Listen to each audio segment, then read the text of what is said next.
Hello everyone. Thank you Darkseid for saying hi.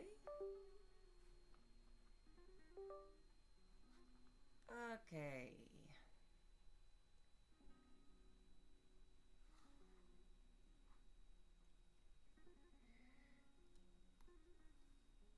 Welcome into a Tuesday where we're actually trying to do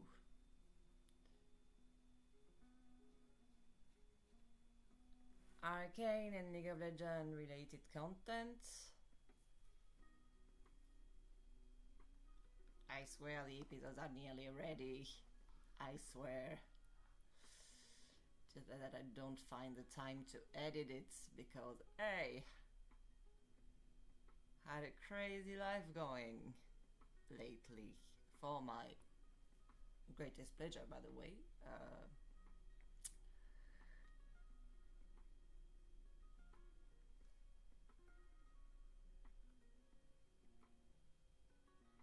But yeah, let's say that was a lot.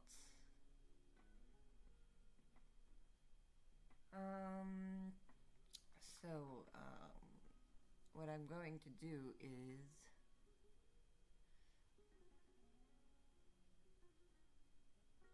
where did I put everything?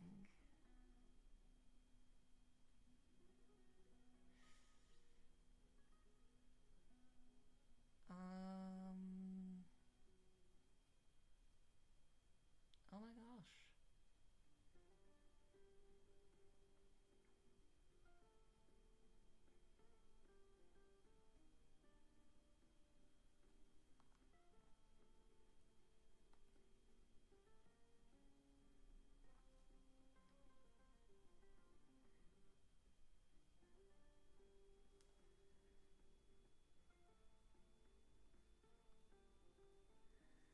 This one I published. I feel like I lost one.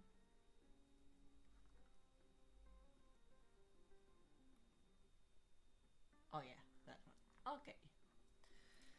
So, I don't know who is watching the recording, but yeah, I finally came back from Bishkek. It was great. Bishkek, Kyrgyzstan was great for me.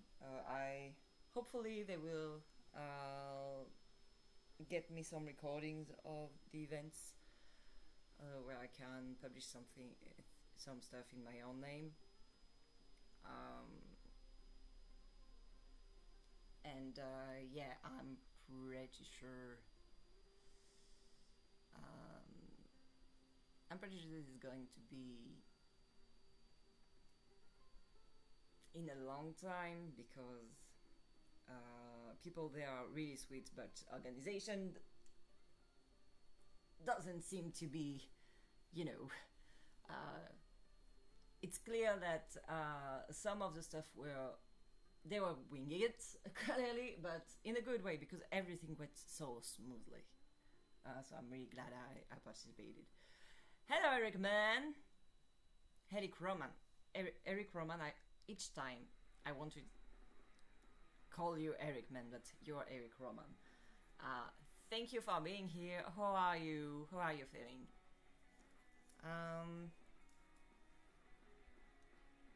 We are touching up some stuff and hopefully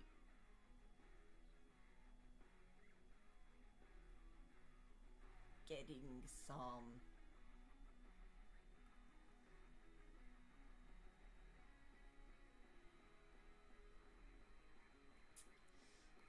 I think I'm getting rid of that.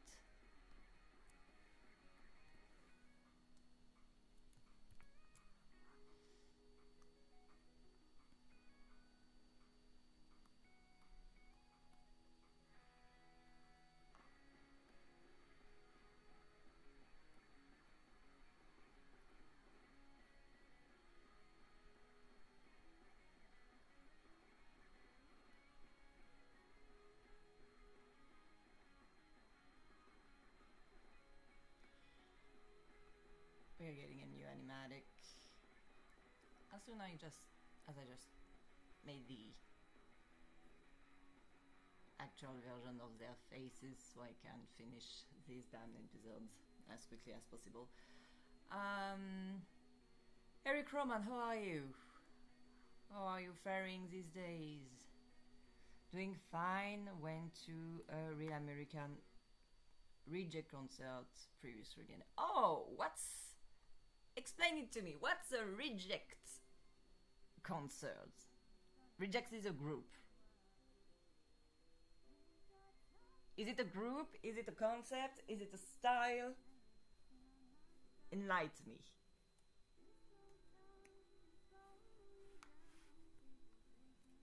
I need to know. I need to know. So you had a great time at the concert. I'm glad for you.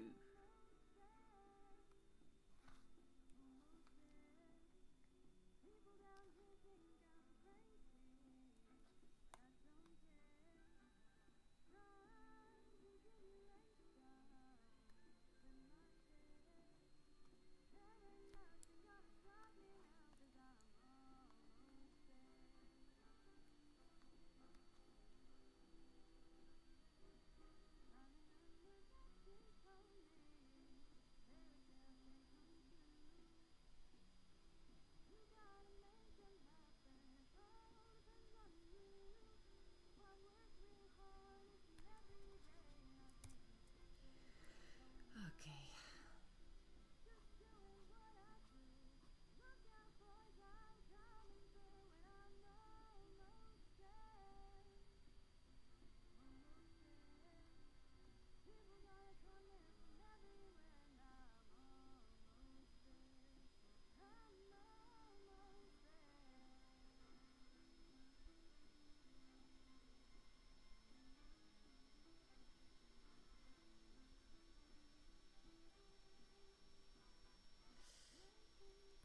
A band that did a movie along the movie along song and give hell of song. You hell of song. Okay. Okay, so you had fun. Oh, what side are they? Are they metal? Are they?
Pop punk, pop punk and pop rock.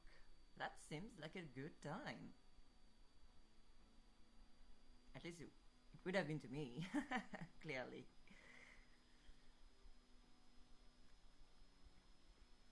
And I'm happy for you. I'm happy for you then. You have to fill up your weekends with joy. My weekend was helping a friend writing for a book. Because contrary to me, who is stopping at fan fiction and just the first draft of stuff and abandoning it like the trash it is. Some of my friends actually write some good stuff and try to make it published. So yeah, I'm spending some time with them to talk about it, brainstorm about it, and check up the methodology so that I can arrive to something at some point. And she was already getting a lot of it already right. So we worked together on roleplay forums for years, and we kind of agree about, you know, we get the concept of romance, but it's not our jam. And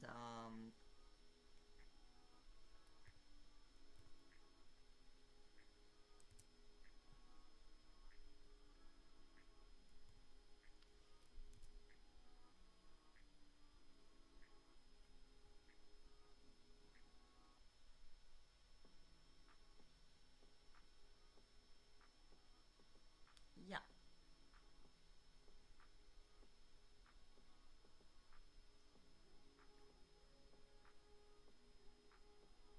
same weekend. Then you went magic show. Oh, you got you witnessed your sister being hypnotized. Okay. Uh, this must have been a fun one. This must have been a fun one.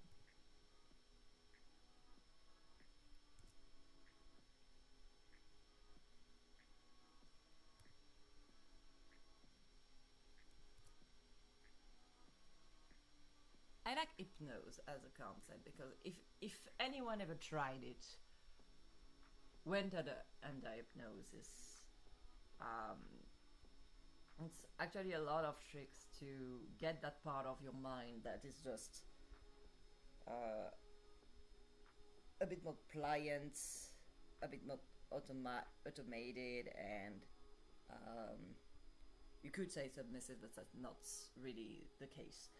Um, Getting in that part of the brain that is, you know, it's something. I had a friend that really liked hypnosis at some point and really got into it, and it was fun. And the thing with hypnosis is like, it's always, say that,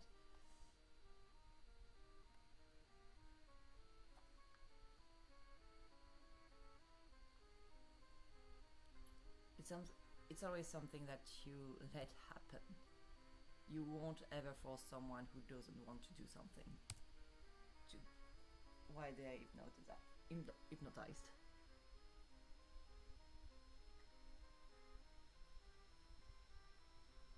You're speaking to the subconscious.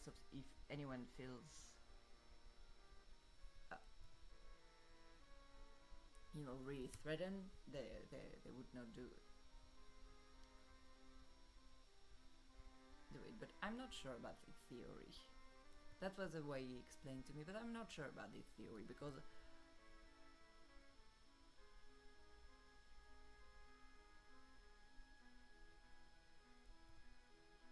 well, I'm an ageist guy and gal, and you cannot guess it by the work I put out in the world. But I always want to defend the right to people to do precisely what they want, what they honestly want.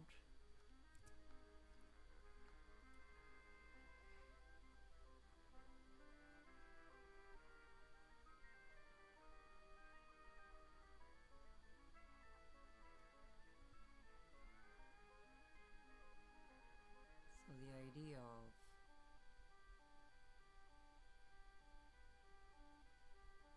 forcing someone to go to, you can't force someone to go into hypnosis, otherwise it's not hypnosis anymore, it's coercion, you know. um, I'm not really fucking with the idea. I would say that you could use that for nefarious reasons. Possibly, you could say, "Oh, but you, I made you do something in hypnosis, so if you did it, it means like you really wanted or something." Physiology doesn't work like that. What you want and what your body feels like it's needed for survival is very different. Of course, hypnosis is not really part of that conversation particularly, but I feel like sometimes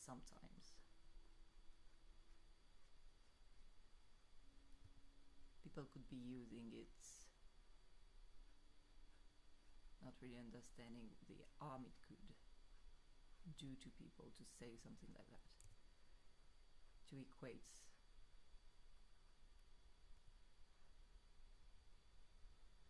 With hypnosis, it's really supposed to be about having fun with this part of your brain that takes over when you just try to open the door without thinking about it. So yeah, I hope your sister had fun, and I doubt she's able to really explain what went into her because it's always weird.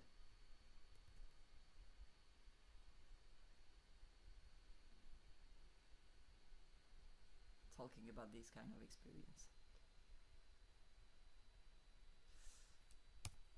Okay.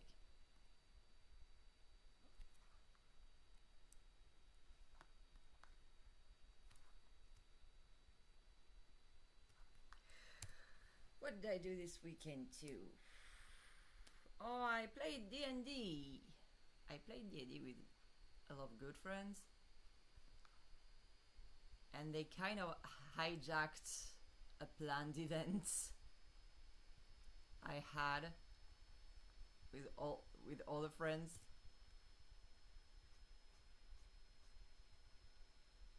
No, it was cute overall, and it won't prevent me from having a good time with my first group of friends, so it's alright, but it's kind of funny because I kind of just said,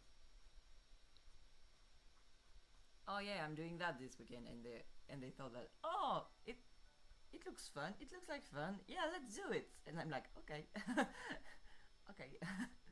I'm not ditching my first group of friends to hang out with you guys, but I'm glad you're enjoying yourselves. Do come. It will be fun, and then we will come back to do stuff with you guys. So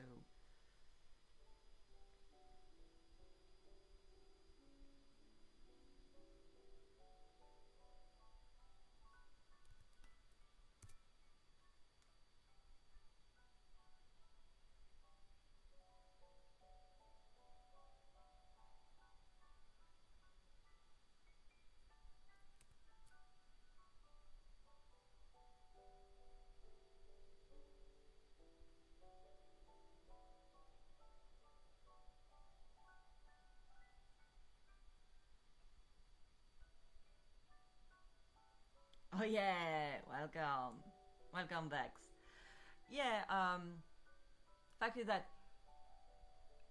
the D&D session I had with the girls on this weekend, it was really like, oh yeah, we're having a fine time at D&D session, and when is the next time we can do?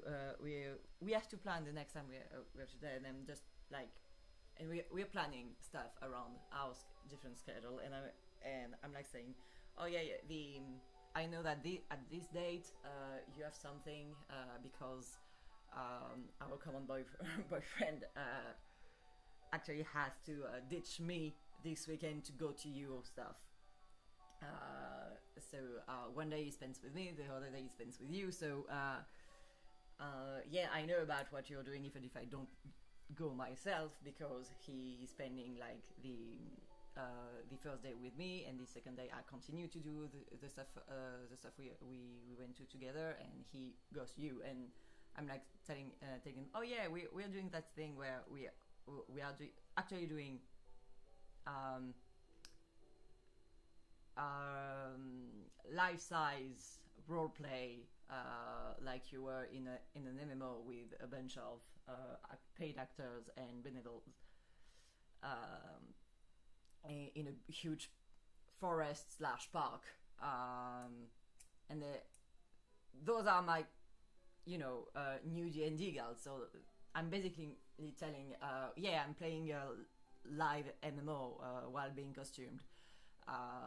The day before you're actually doing your recital thing, and she's like, okay, and everyone hears around and they're like, well, yeah, we want to do that too. We are playing D&D, dressing ourselves up, going in each other's houses. We could do that in the forest. So, and just like that, I'm like, okay, I'm spending like. I thought that some of my friends would come already, but I didn't account it for, the D&D friends to come to the life-size D&D stuff. So yeah, they were already indoctrinated. We were already playing D&D. I'm just bringing the life-size elements to it. So yeah, this is pretty funny.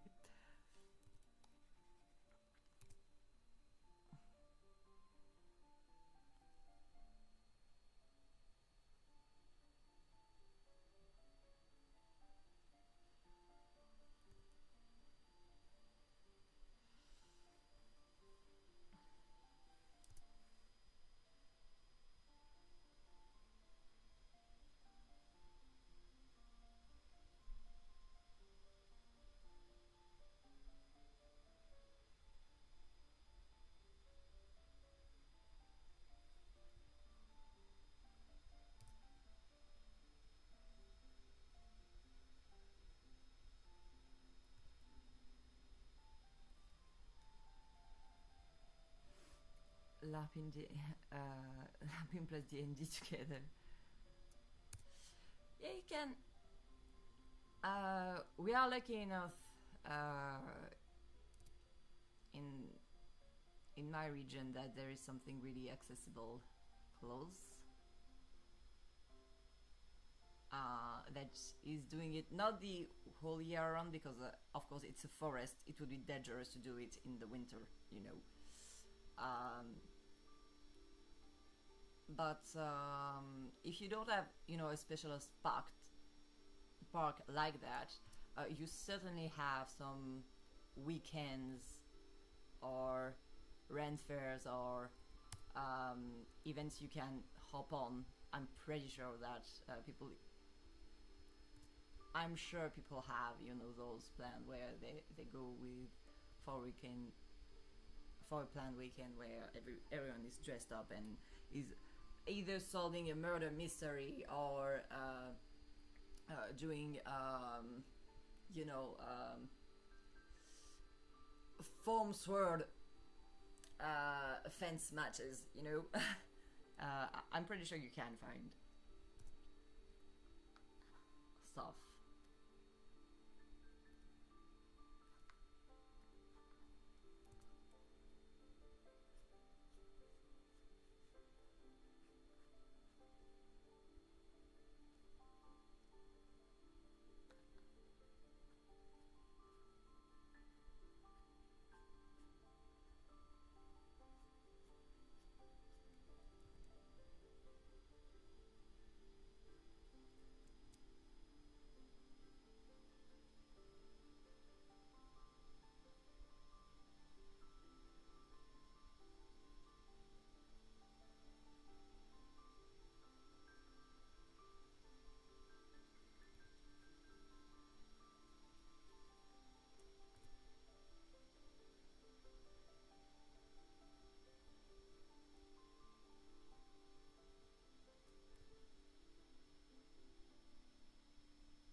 I don't know what region in the world you are based on, but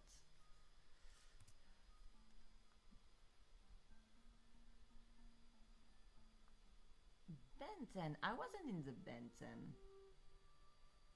fandom.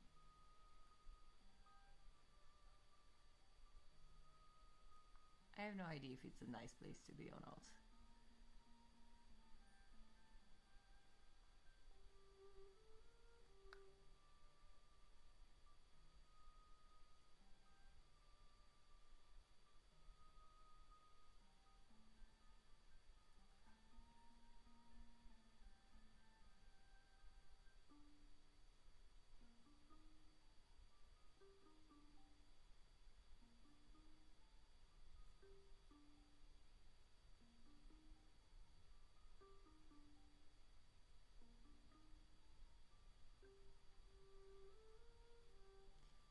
I was already maybe a bit too old for Ben 10 to be my thing. I never really got, from an external point of view, what the appeal was thematically. I was already too old to be enticed with the gimmick.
Very fun to play TTRPG this day. I'm DMing for work bar for the first time soon. Finger crossed, cause never DM'd in public. Yeah, good luck for that. Good luck for that. That seems a bit daunting, but I'm sure you will have a lot of fun. DMing is hard, but it's actually really fulfilling, I think. And Benton was fun, but then we made it like 5 times. Is it a Voltron situation? Hello, Noah. How are you? Girl, telling each other about our weekends.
Did I make a paid or not?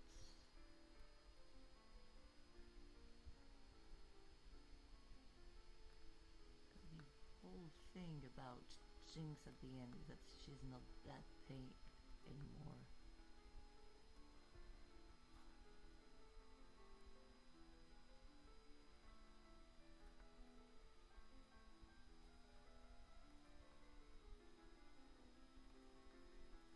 A bit less than before, you know.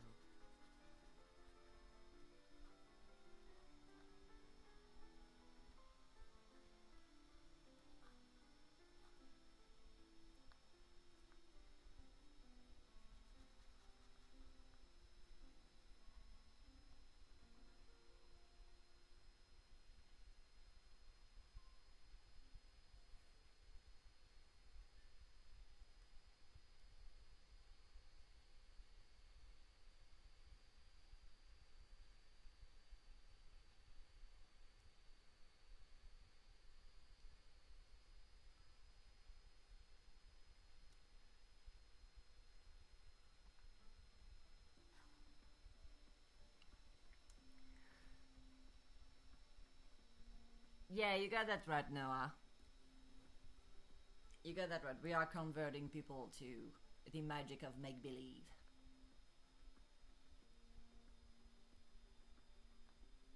Make-believe while being in the same room because the internet failed us. Okay.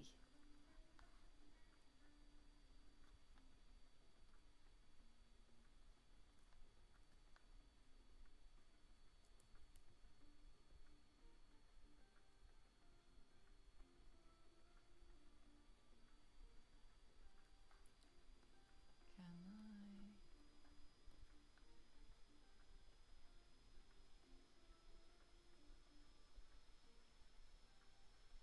Yeah, I feel like I want to make this card up here.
Okay.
this orangey stuff.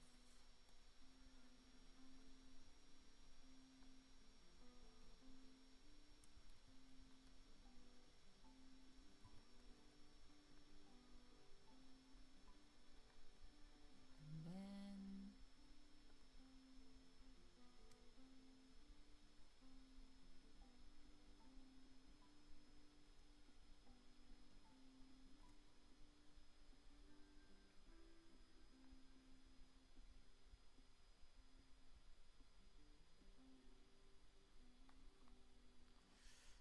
my old workplace.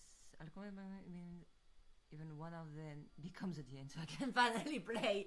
Oh yeah, the ultimate plane, the ultimate plan. DMing enough that at some point you're not the DM anymore. Throwing the seeds. I'm actually really lucky.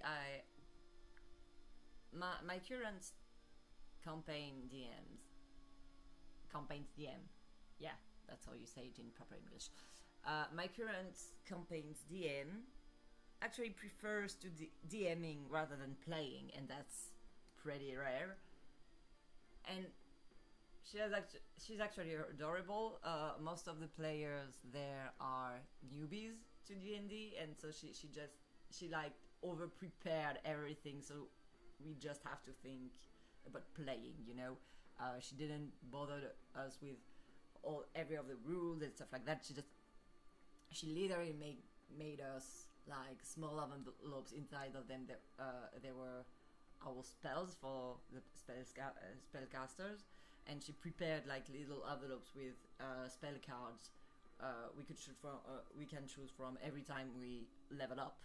It's like she gave us the little envelope, and we can choose 2 or 3 from this pile, and we're like, we just have to choose, and we can continue to play immediately after that. She was amazing, and she still is, and I really love her.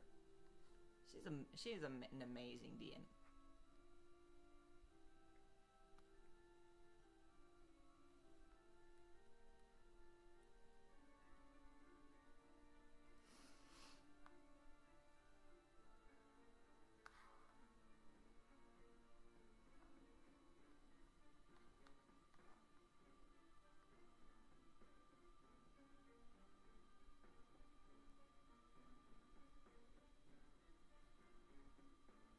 I'm so happy we got her.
That is a crazy amount of work. That is truly a crazy amount of work. I'm so lucky to have people like that in my life. And she's having fun, so I'm really glad for her too. You know, we all had a couple of difficult years, I would say, but right now we are doing fine. because we found each other and we made each other happy, so I'm really glad it happened.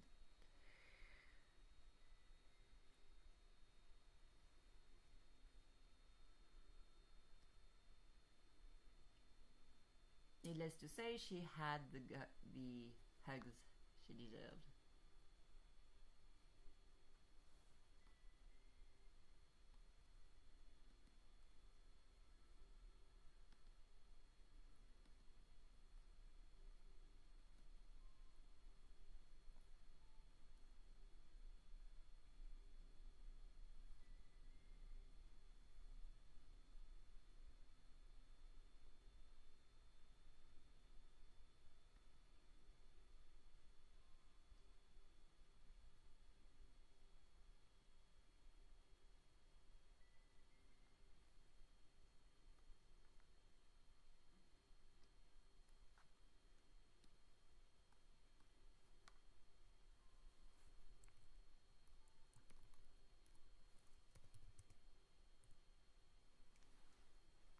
Okay, so my kit is ready for them. My kit is ready for next one.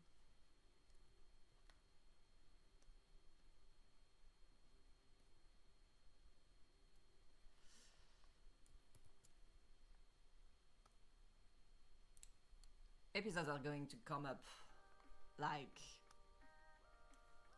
all at the same time. I'm telling you. Publishing schedule? Nah. Bombing you with content that's all over the place? Yes. So no other thing. Never played D&D. It's like the Werewolf games. One narrator and a group of people with everyone with its own. Werewolf is really bare bones version of that because there you still have rules. That are you still have an objective that is understandable by everyone. Who cares? Yes, you're right. It's a much more immersive experience than that. It's not. You don't know if you like D&D. Depending on your experience with werewolves, les loups-garous tirent sur lui. It's like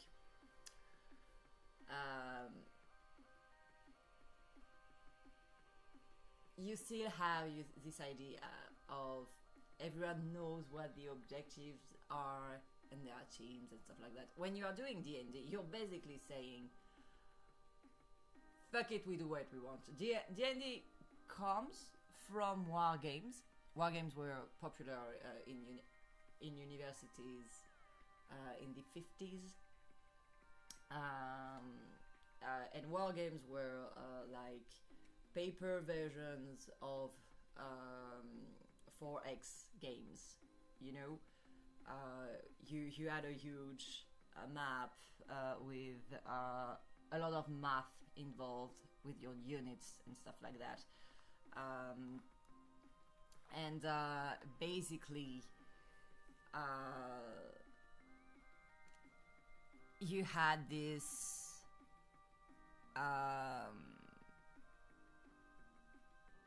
community of people like just crunching the numbers to do stat games with a map, and that was war games. And at some point, a group of people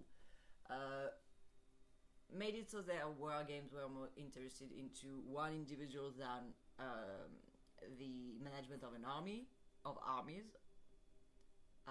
They were more interested into doing stats for one person, and they did their own rules for that. And how to say that? They wrote their own rules, and they really drifted away from typical war games situation, because war games were just, you take kind of real world parameters with tanks and stuff like that, or you do it with other, time periods, circumstances.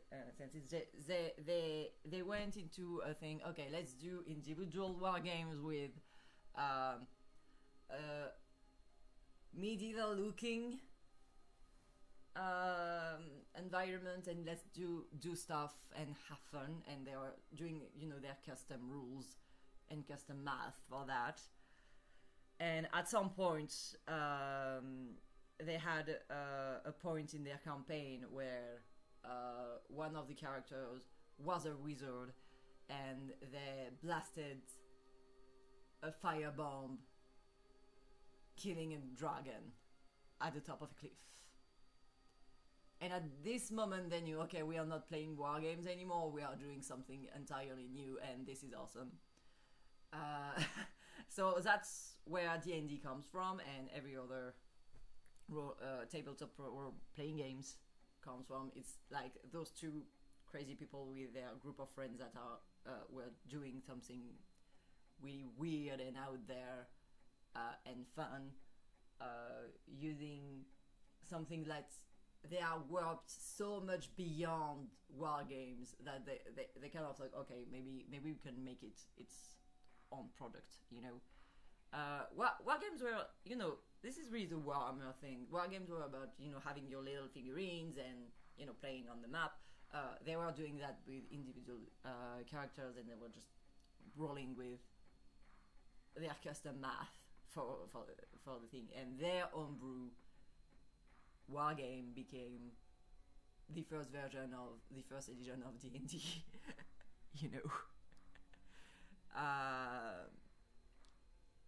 So yeah, it happened. This happened. And of course, because it came from war games, a lot of people are rightfully, afraid of the math going into all that, because the rule books are dress up game for really complicated math that is a bit broken. And so the entire point of it is to for them was to publish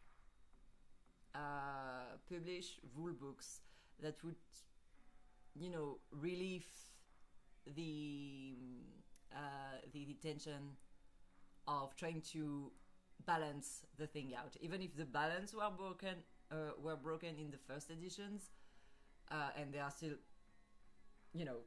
chronically broken for a lot of stuff. It's supposed to be a relief so that the DM can just read the rule book, agree or not agree with the math they decided on, but ultimately just using it as a basis to do whatever the fuck they want. And there is an official lore for Dungeons and Dragons. It does exist. You can use D&D rules for something that is an D&D universe. And that's basically that. You use the rules about how do you gain levels, or do you what points you should attribute to what characteristic. You use what they already built upon, that is somewhat making sense and makes for an interesting gameplay, and you give all of that rules to your DM, who is basically a level designer. Your DM is basically a level designer, and they choose, okay, do I want to skin it with the official Dungeons and Dragons skin, I would say, universe, or do I want to do my own thing that works with this universe with these rules.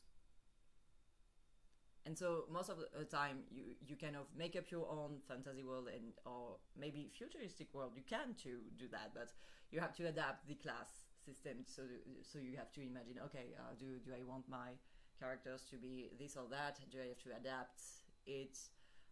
And you can come up with, okay, I will come up with my own environment stuff myself, or I will buy it from someone else. And so most of the time we kind of choose to say medieval fantasy adjacent, so you can just buy stuff that are already there and reuse stuff to the infinite, and it's pretty fun.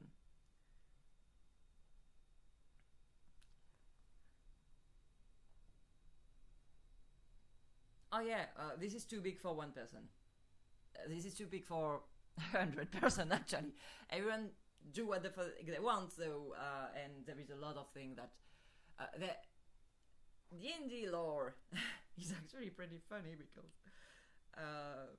what they actually did was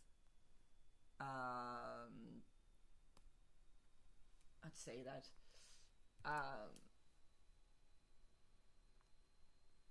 they created an environment that permitted for multiverse.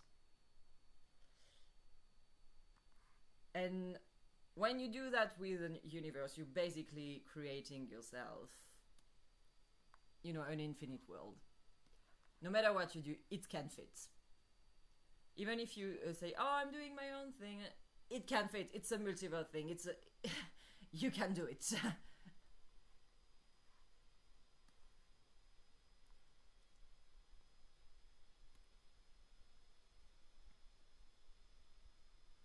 Oh yeah, oh yeah, they did, and they made it so it would be easy to do whatever the fuck you want, wherever the fuck you want.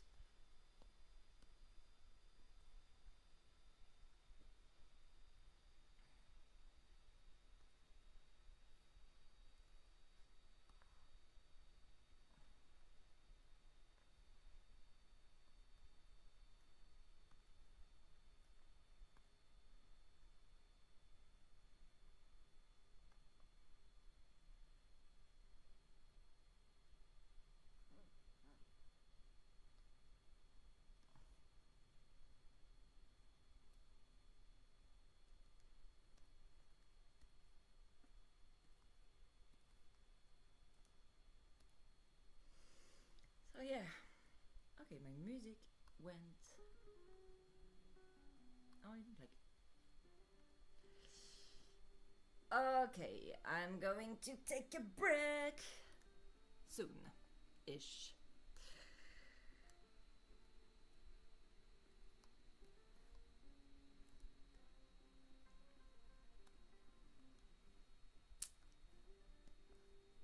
I'm going to take a break soon, and we can resume doing frames and frames and frames and frames.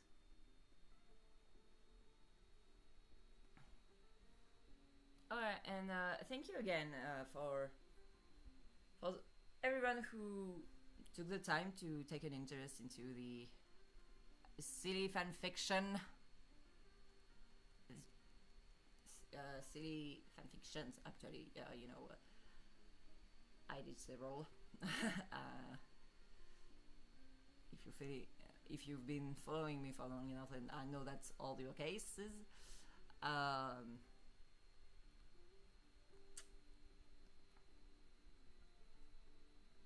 Whether it be for Arcane or for Has Been Hotel, I'm really glad some of you enjoyed my little messes.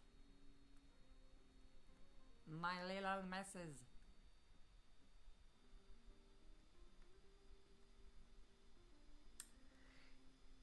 I'll be back in probably 5. I'm just finishing to get this.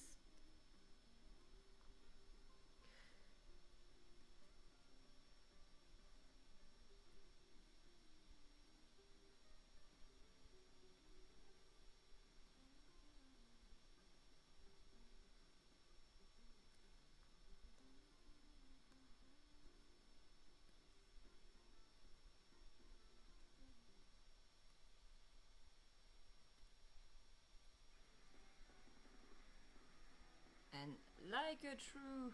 No, not 5 hours. Oh my god. 5 minutes, 5 minutes, I meant 5 minutes.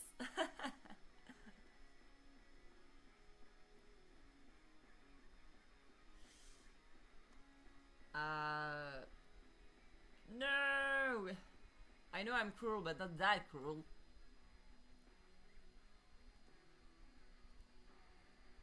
Okay. So let's take 5 minutes. And in the meantime, because I'm supposed to be a professional YouTuber, I'm going to, how do I say faire la manche?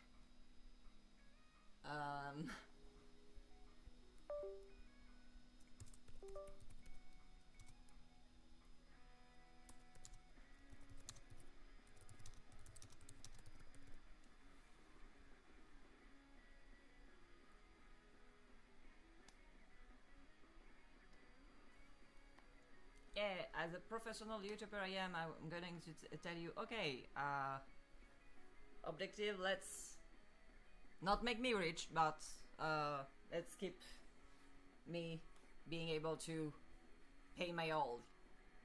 Yeah, pay my gas. Yeah, I drove all weekend and all day yesterday, and yeah, that's expensive. But yeah, I'm really always a bit uncomfortable for asking for money to people, but yeah. I'm trying to make myself, you know, all serious. Okay, see you in 5 minutes.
It's doggy time!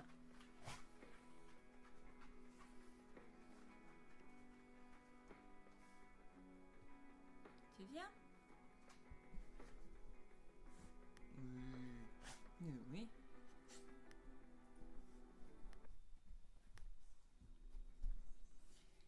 guys who came to say hello. This is my dog. Oh yeah. Oh, little doggy.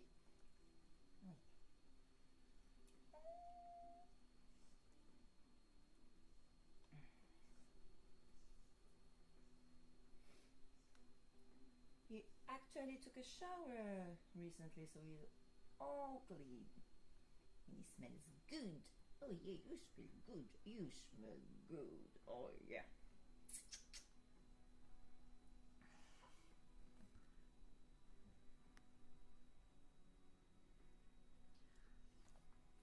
Yeah, I can't exactly call him a puppy anymore. You know, he's the dog equivalent of a middle-aged man. You know, but in my eyes, he will always be a puppy, especially because he has those little his markings make for wonderful little dots on his eyebrows that makes him Shiba Inu cute. No, he's not. Bitch is at the Chihuahua. Bitch is an Australian Shepherd.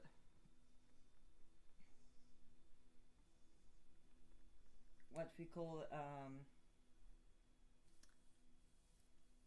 to say that? Merle Blue Australian Shepherd. Like he has 3 colors, but they are kind of all over the place, and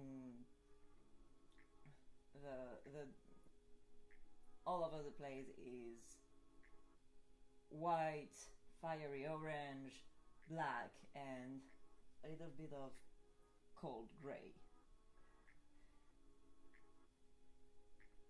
He has wonderful clear blue eyes, except for the top of one of his eyes, which is brown.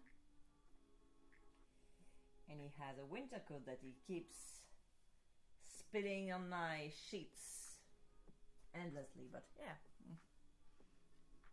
I won't blame a dog for being a dog and being alive and being affectionate and giving me hugs. How dare he give me hugs and making it so furry in everywhere. How dare he. I love him.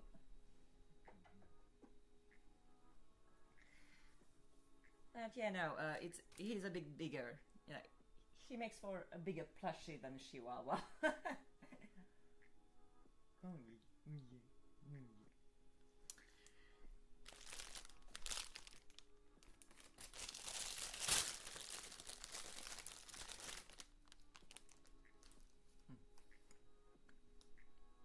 Okay, 5 minutes is up. I'm not done eating exactly.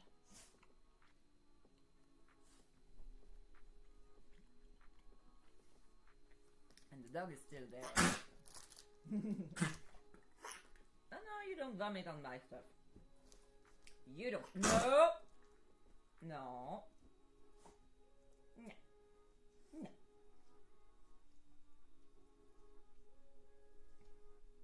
You can put dirt and fur and hair, but you won't put vomit on my bed. That's a big no. That's a big no.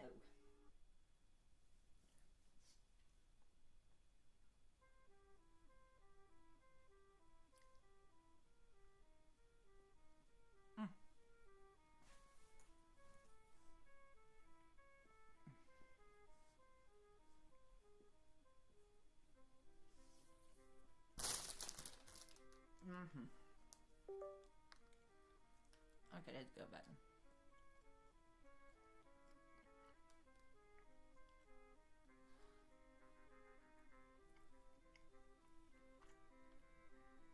Don't encourage him. Lex, don't you dare. He doesn't know how to read. And I don't think he understands English, but don't you dare.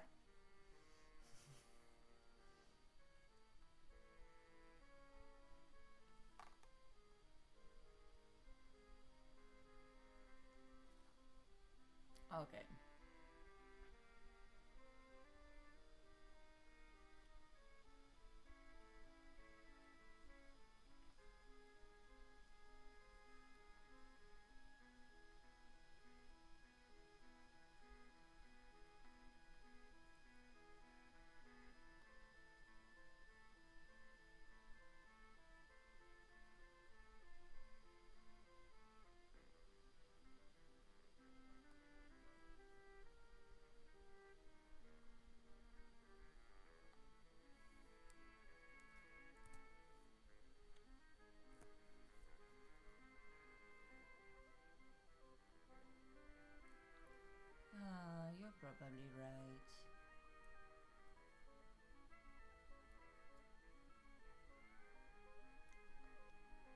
intentions.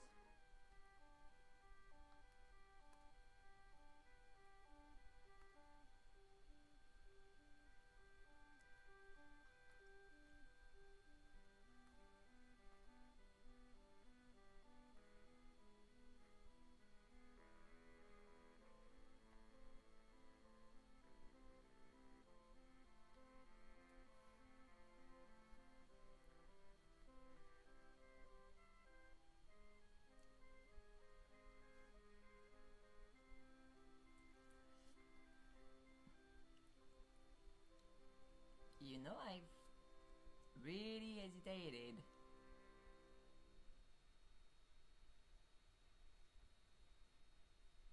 There's a lot.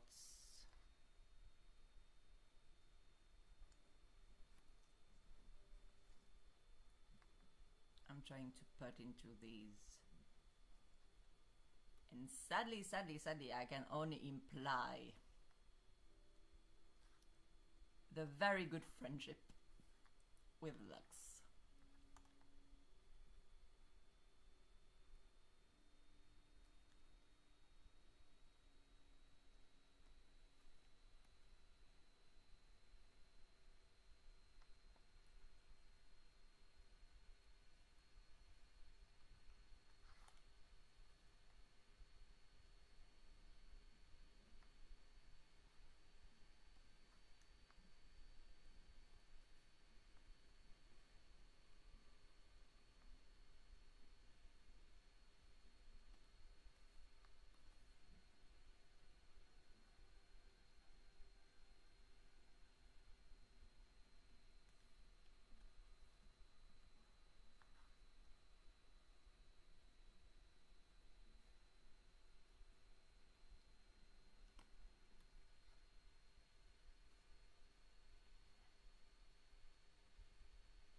And I feel like I've struck a good balance of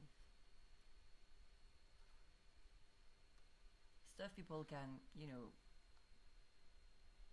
eat a chunk off and go.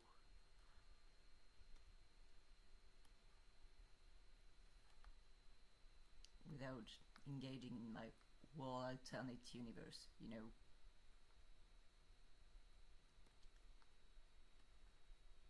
Like the music stuff, you can look at independently. The 2R stuff, you can look independently. The pretend like you can touch thing, you can look independently. I tried my best that there is some coherence with all of that in their own little visual languages, and so you kind of have a story too, but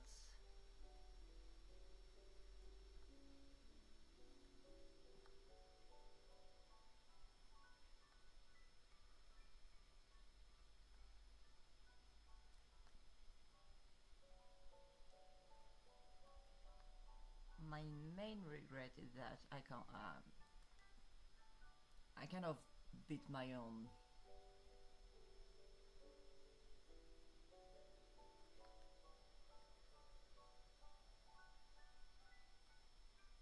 There are things that are compatible in everything I did, but the main thing that is, I made it not compatible. I made my most popular thing incompatible with the entire rest of Pretend I Can Touch. Because I wanted to resolve in Mamio and Me clip. And I think if I just had restrained myself enough, it would have been compatible with the rest of what I'm making,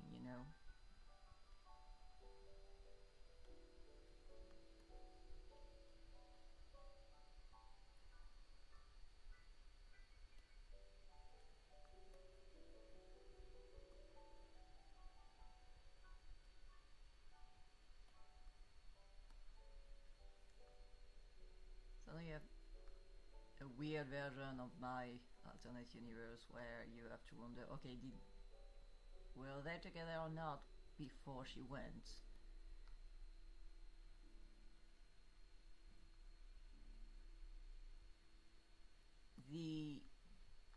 What I think to be closest to canon right now, while not being cruel to the characters, would be the version of them I put out in Lamia and Me. You know, thinking of it like she actually healed from all of that, and now she's gone forever. The whole reason, pretend like this is the version. It's a version where they kind of almost had it, but she kind of chickened out. So they needed those 9 episodes to just come to terms with that.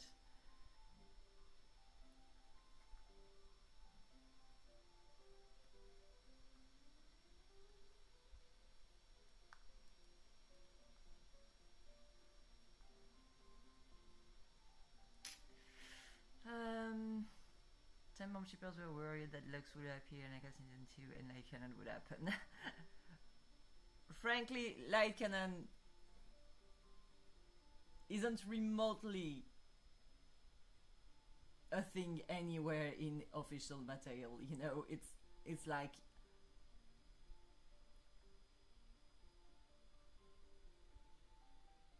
a true ship, like a true fan ship, you know. It's like, oh, that dynamic as friends would be fun. What if we made them lovers? That would be hilarious, you know.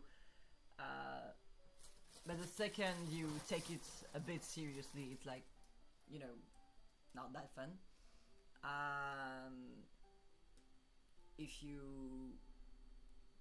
It's less fun in my opinion. Not as a fandom thing, but as a canon thing. As a canon thing, it is less fun for them. Exactly like the and this is crutchy at this point, but the idea of Miss Fortune and Jinx together, like the most fun part about it are them not ending together, but realizing like, okay, I totally dig that. I could mess around with that, but I won't because this is more fun like that. You know, the ultra power of flirting, you know. Jinx being a huge flirt, while being essentially demisexual, is my Roman Empire.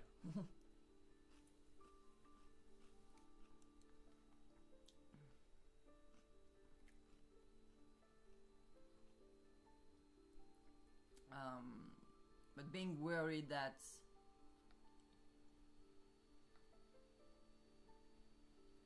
Demacia would appear in season 2 in the first place is wild. And like, Lux from all people isn't really fitted to anything like Arcane. I'm sorry. In canon.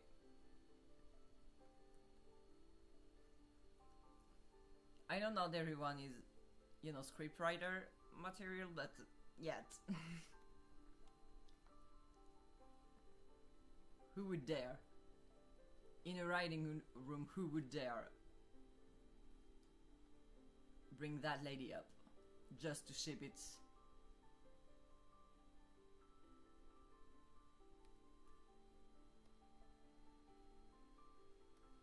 With Jinx, like.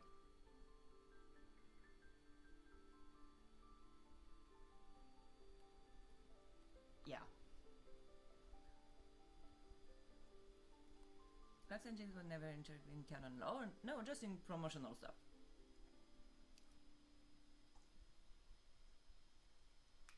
Oh yeah. Fandom is so fun because you can do fun stuff. I actually read really good fan fictions canon compliant fanfictions that tried to make this whole trio happen. Like Lux and Echo being there for Jinx, and Jinx being like, okay, I'm bisexual now. I kind of always knew, but so this is really, really funny. Like some people wrote basically books about how fun it would be.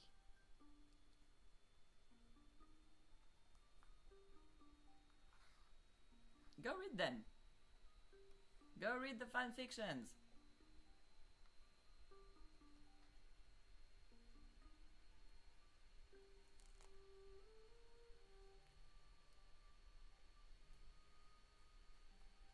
Oh yeah.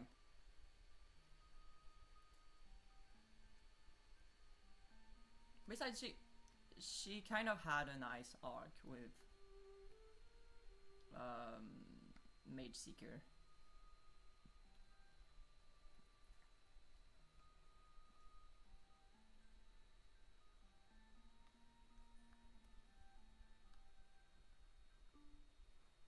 You know, reckoning with her own privileges and sticking it to everyone. You know, getting her big brother to apologize and not siding with Silas. Because Silas was a jerk to her. Affectionate. But he was a jerk, like a true, violently toxic man with her. Like he manipulated her to do stuff.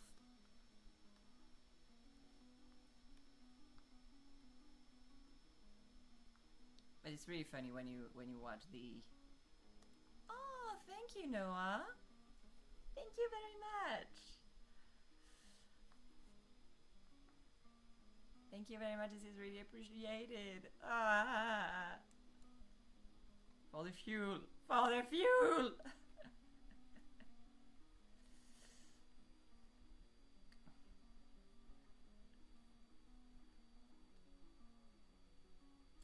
If you can sleep, you have the time.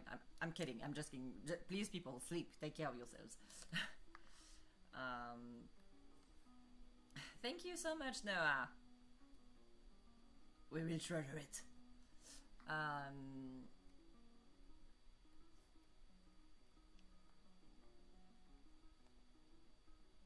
Oh yeah, definitely. And there is a really, really fun character divergence between people who wrote Silas in Mage Seeker and people who wrote Silas in the original lore, and you can see that some people, when they wrote his original lore, wanted to make him, you know, the justified villain, but a villain anyway, and the people who took up Mage Seeker were like, nope, we side with Silas there. We side with him. Genocide isn't a good thing ever, so no matter how harsh the guy is, how manipulative and how,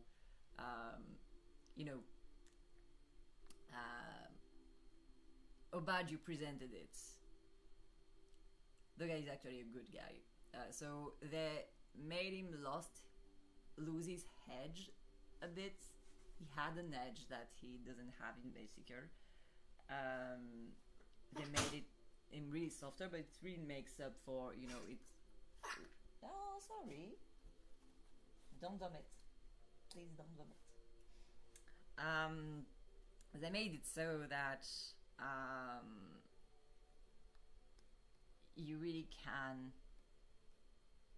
say that you really can interpret Mage Seeker as the events seen from the point of view of the mages that Silas protected, and the original lore as the legend of Silas himself, told from the point of view of the general public of the Demacians.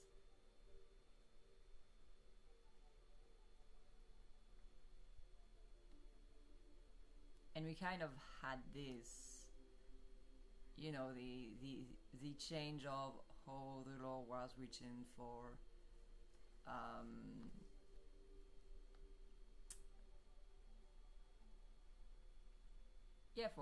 for Arcane. It really was like, okay, the legends are the thing we heard about them, the aggregate character we heard about them, but what really happened is the events that happened in Arcane. And of course the story is being, wrapped around a certain narrative every time. And I think that's the only way I can really dig the fact that forced Arcane to be canon. I still have a lot of problems with that, and you know about it, so I won't repeat myself about it, but magic, basically. Okay, what time is it? We have half an hour for making the most of it.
It seemed like an interesting take on for TTRPG.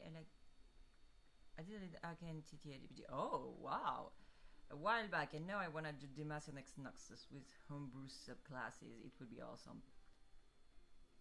Demacian X Noxus is, for me, is prime war games material more than TTRPG, but I understand the appeal. There is so many classes. There is so many interesting stuff you can do with that. I do agree. That would be awesome. If you ever get to record some moments of player going into that, yeah.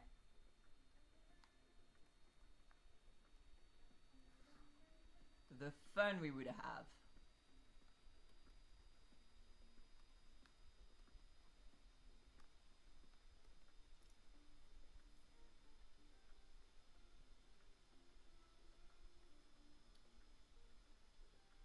Yeah, the death of Jin Shao places it,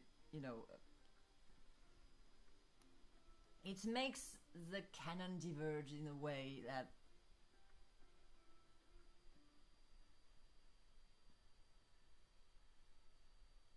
when you're a lore enthusiast, of course, it always hurts a bit that you don't respect the work of the people that went before you. But yet again, they are trying to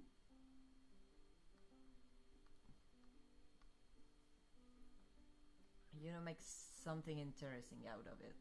They are sincerely trying to say, even if maybe they don't see the value, the mess,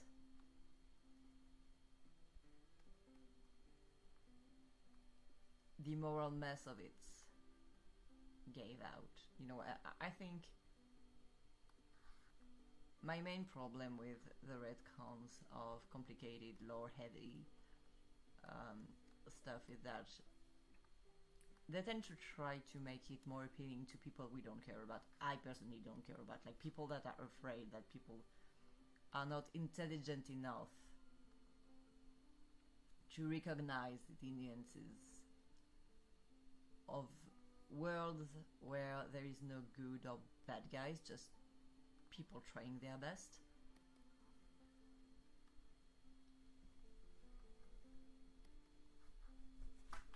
And when you are trying to define, okay, those are the good guys, those are the bad guys, this character you're not supposed to have empathy with because this reason or this reason, so we are removing those traits or adding those traits, and it makes it even messier, but in the wrong way.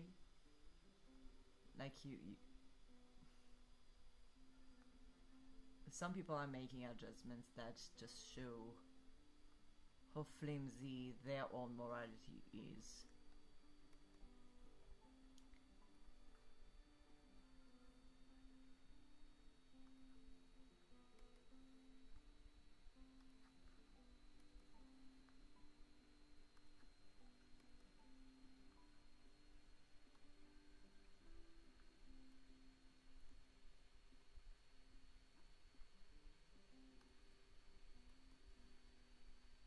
It's a bit frustrating because I can be politically biased, that I'm aware of, but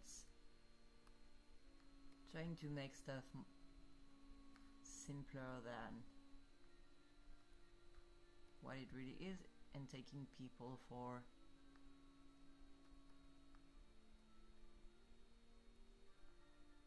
easily manipulated stuff is insulting in my eyes. But yet again, we bought in a lot of stuff because of PR, so yeah. I believed in recycling arms.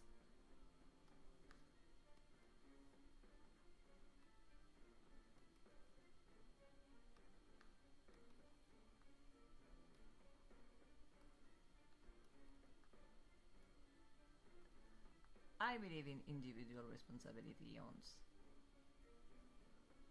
on an ecological level. Let's be real. I don't anymore.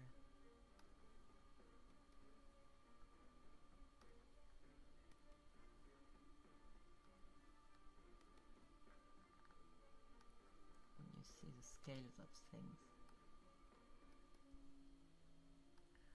nothing. Something is better than nothing, but sometimes you really are justifying being pissed.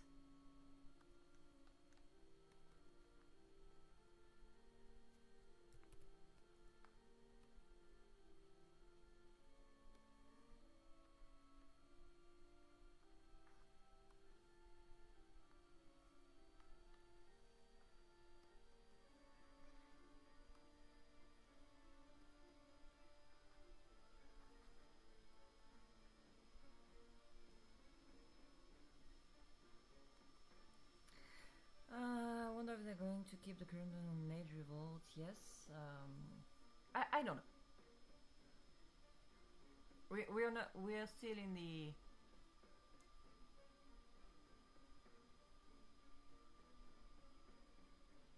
we're still a bit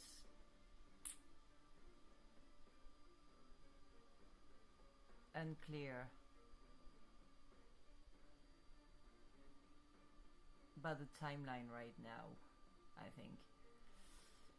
Imagine the Mashia group with Sex, Garen forced to work together with the Noxian group and then Katarina, the drama. Oh, yes.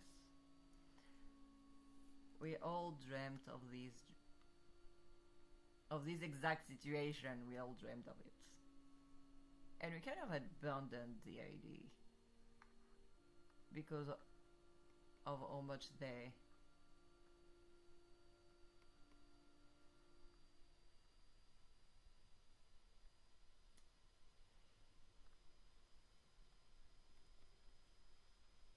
never delivered on those kind of stuff.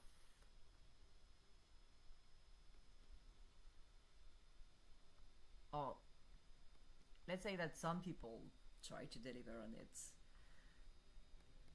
and you can see that it was really a passion project, you know. Each time it's like all the crumbs we had, it was just someone making the best they could.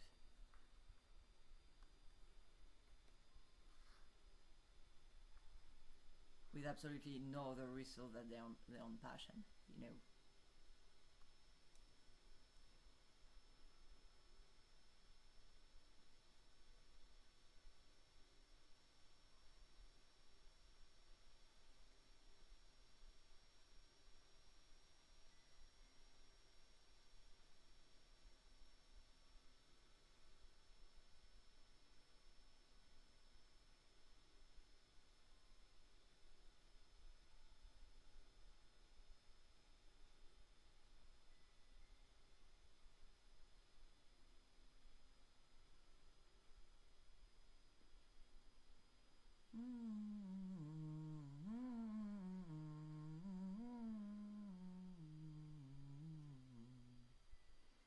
Oh, Vex!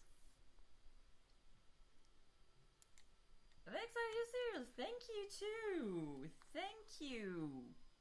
Oh, you're adorable, guys. Job is calling. Good luck, Vex. Good luck. We believe in you. Thank you for providing for us. Basically. Thought on Celica and Smell Medada ship. Absolute banger. Again, a crack ship, by all means, but like, in what timeline could they even meet? But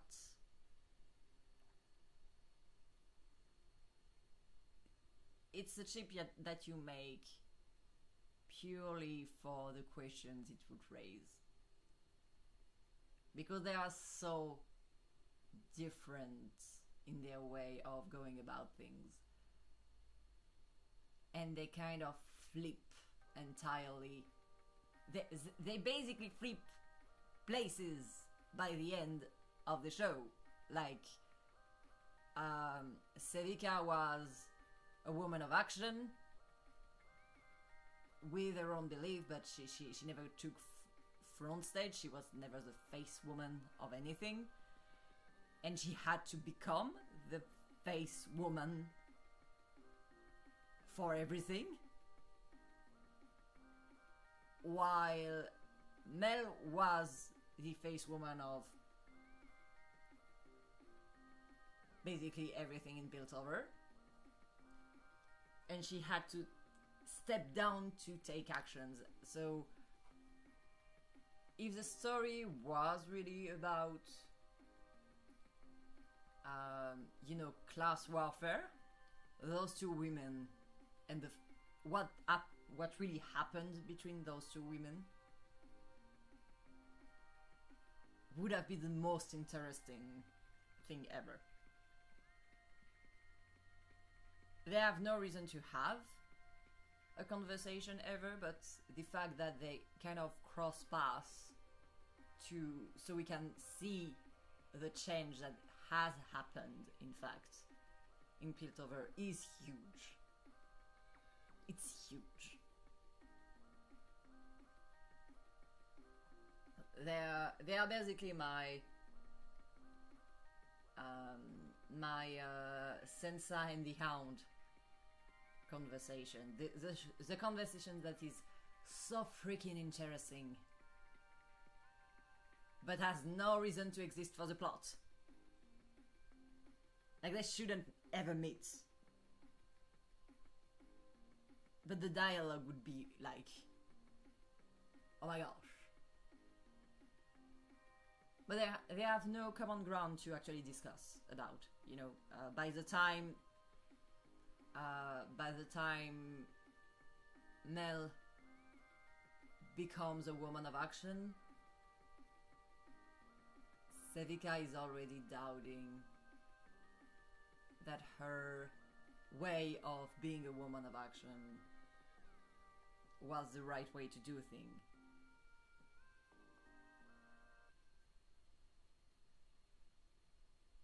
Oh, Eric! Yeah, they could. They would have fun with that. My doggy wants out. My doggy is bored. You want out? You want out? What did you hear? What did you hear? Oh, he just wanted it right. He just wanted it right.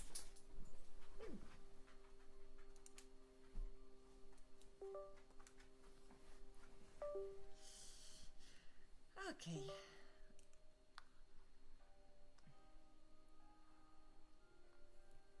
So let's save that.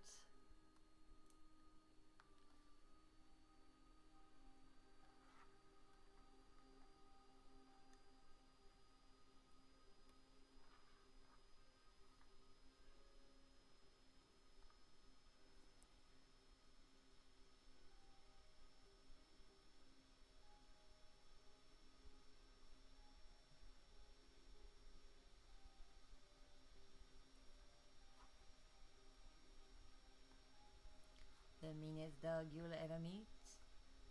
He's down there, one. He's not howling in the street.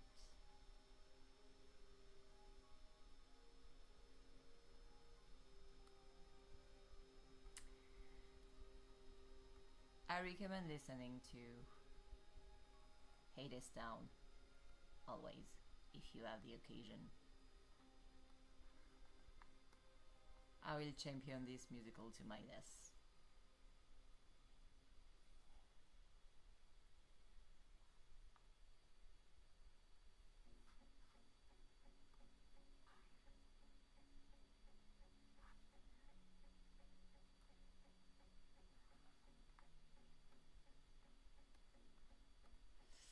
To be honest, I love to see a conversation between Mel and Silco, because both of them know how to gather induce people.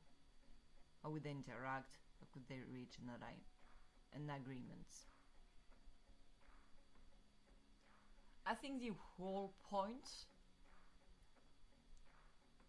of them paralleling each other was to show something that doesn't work in the eye of the narration. I sincerely think how to say that the fact that they never meet is actually quite intentional. Jace and Jinx never interacting with each other and having this missing scene when their Disney kind of clash, when Jace come back to the present and like blows everything up for Jinx, and you get, if you think about it for 2 seconds, you know that they've been in the same room or the same how to say that, Jinx being captured happened right next to Jace being brought home. And the fact that they never share a line of dialogue is like aggravating, in my opinion. But Silco and Mel, like Silco, the only reason his version of Zaun didn't work was because he was trying to mirror the Medardas. He was trying to mirror Mel. He was trying to mirror what Mel was doing. And Mel, what she is doing, works for an own class. And Silco was doing that, but at his little petty scale. In Zaun. He was trying to mirror her so freaking bad. And the narrative tells you this is not the answer. What they are doing, both of them, on Mel it looks good because she has the privilege. On Silco it looks bad because it doesn't have it.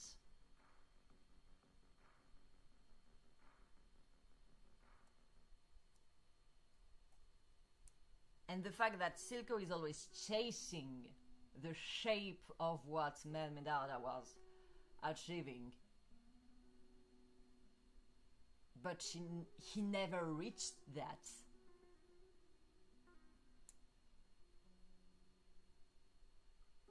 Is actually for me the whole point. Echo and Mel to interact been interesting. Oh yeah, Echo and Mel would have been like, yeah, some people, not just because hey, the two cool characters should have interacted more between each other. Yes, I agree. Just on a pure, representation level, but I think that kind of reasoning for decision making storytelling is like not good. But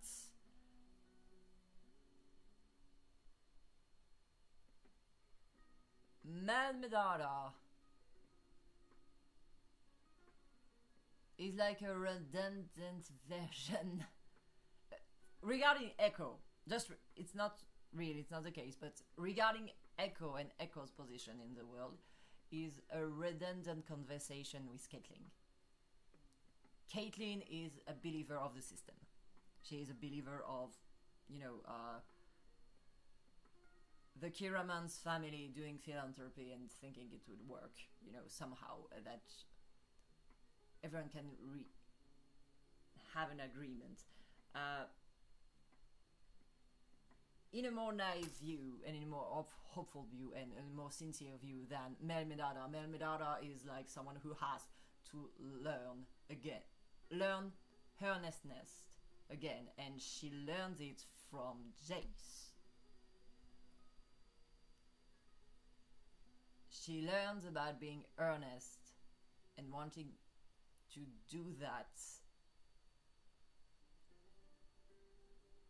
not because of survival tactics, but because this is the right thing to do. She learns that from Jace before she messes it up beyond repair, and he messes himself up beyond repair, by the way, but that's another conversation.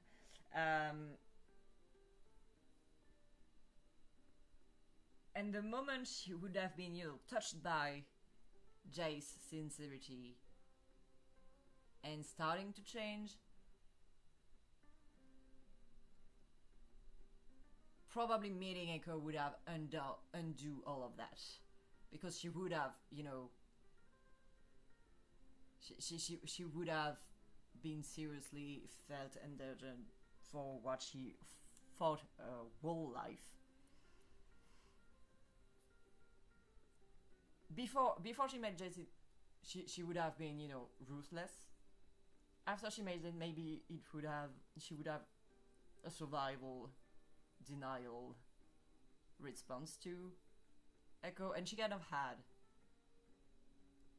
Echo wasn't in the room when Caitlyn and Vi went to the council, but you can imagine how the conversation would have been really different if he was in the room. But Mel's point of view on the matter would have been very clear, actually. She didn't budge because Vi wasn't the one who lived in zone and trying to do her best not for Silco to take over entirely. Echo was. So at this moment, Echo would have been either an eye-opener, either the reason why Mel Medarda would have been even more ruthless.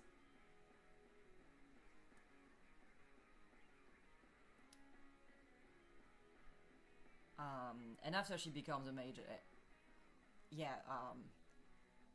kind of becomes funny. I don't know what if they could put it in the world, because they are the two people that are trying to do everything they can to be alright with themselves right now, and they've been given a power they barely understand, but they have to make do with it. I actually saw some animatics trying to address what a meeting between them during the final battle would have looked like. It's just a look, but it's goddamn beautiful. What about Ambessa and Silco? Would have been seeing see them from. Oh, Ambessa and Silco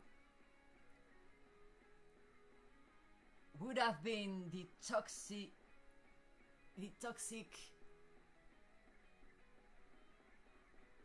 dumpster fire that I dream of. Of course, depending on the situation and the timeline, if Ambessa arrived a tiny bit earlier and met with underground Silco, met with the Silco trying to get a seat in there, she probably would have supported him to have a seat at the table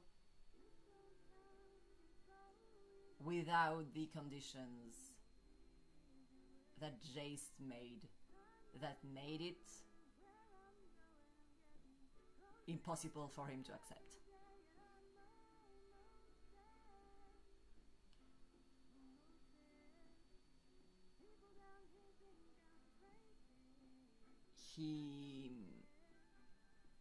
If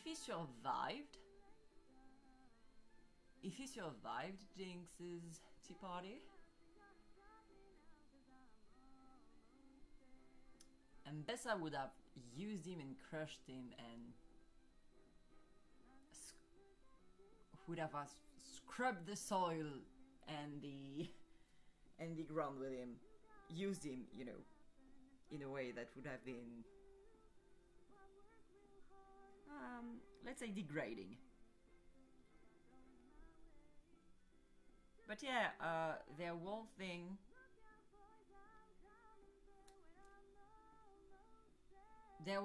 is about being ruthless. Ruthlessness is mercy upon ourselves. The two characters are about that. And the whole premise of the 2 seasons is about saying that, okay, maybe ruthlessness, trying to have everything you want, no matter the price, maybe not a good idea for yourself, of course. You will achieve what you want to achieve. No question asked.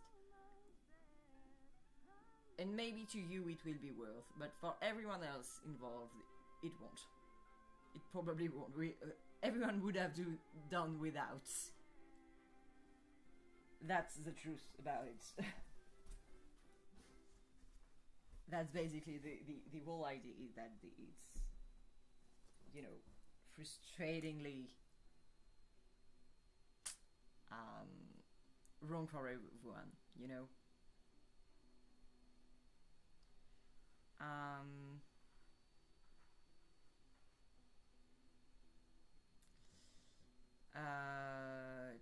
tuck. The whole idea of Arcane by the second season is to tell you that you can stop to fuck it up for everyone whenever you want. First season was about that too, you know. It's just that when you stop, it doesn't mean that everything will stop. It will mean that everything you did have already huge consequences that you have to contend with. Even when you decide to stop. And you can take the hits and say, oh no, I'm being attacked. No, you will always feel like you're the one being attacked. You have to stop at some point. Someone has to stop at some point, and someone has to decide that's enough. I'm putting my part out of the game, and I will take the remaining hits, I will take the remaining tidal waves, and I will keep it with me. That's the entire point.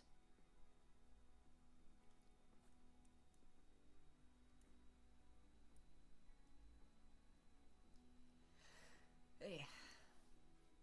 Okay, so we're done for today.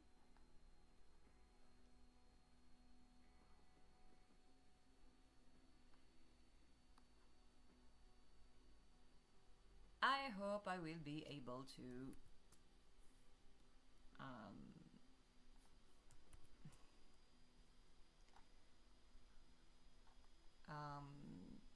edit and publish some stuff in a nice order.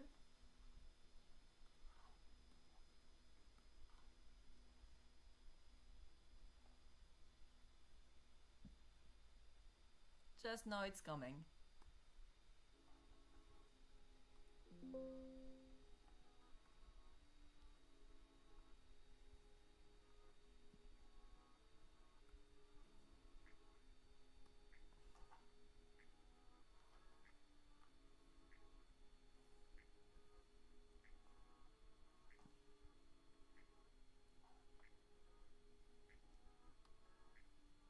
It's coming, it's just that the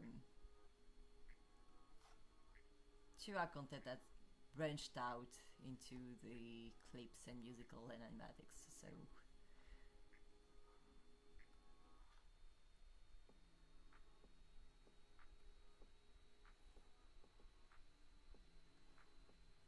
I'm going to make those 500s worth.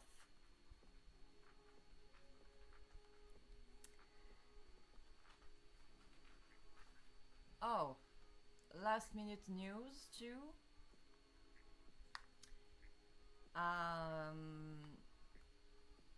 While I was back from Kyrgyzstan, I couldn't use my phone on the plane because it was basically busted. Story for another time. So I had time for my brain to think, and I basically have two new game concepts. One which is really quick to actually execute, so I'm doing it like quickly and soonish, because it's basically a knockoff short version of Before Your Eyes. And without anything of the original, depth of it. Just I was interested in the main mechanic, not the actual thematic content they get into. If there is overlap, of course, but it's not nearly as deep. So yeah, for this one, and my second game idea is one that will be basically impossible to realize on my own. So maybe when I'm done with Um,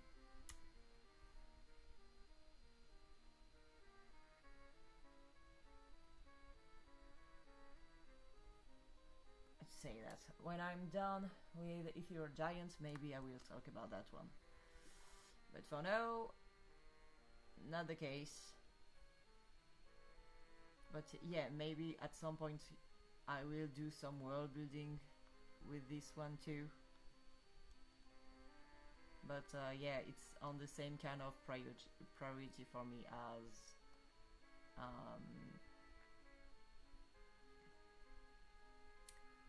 oh yeah, as which one was it? I think Smoke. I told you about Smoke.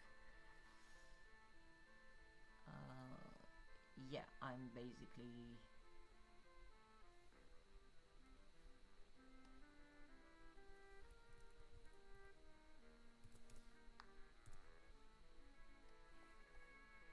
having another lore heavy thing in my head right now. But yeah, maybe this will come up in the next month. Maybe I will talk about it. But yeah, entirely new content with completely different lore. I'm just trying to finish stuff before I start new ones. And you know, I'm notoriously bad at that, so yeah, I will put up the thermometers when I'm done with the Chia stuff.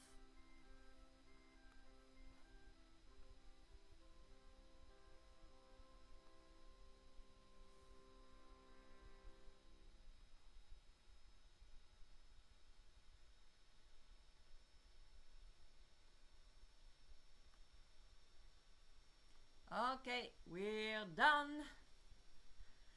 Thank you very much for attending. It's always a privilege to be watched and listened by you four and everyone else that is, you know, passing by and just without saying hello. So thank you very much for your time, and I hope you will continue to have fun this week, continue to create stuff you love, see the people you appreciate, and for those of you who wants to see the end of my March Hotel animation stuff, see you next Thursday. And for the following up on what I'm doing right now, see you on next Tuesday. Thank you very much. Eat well, sleep well, drink a lot.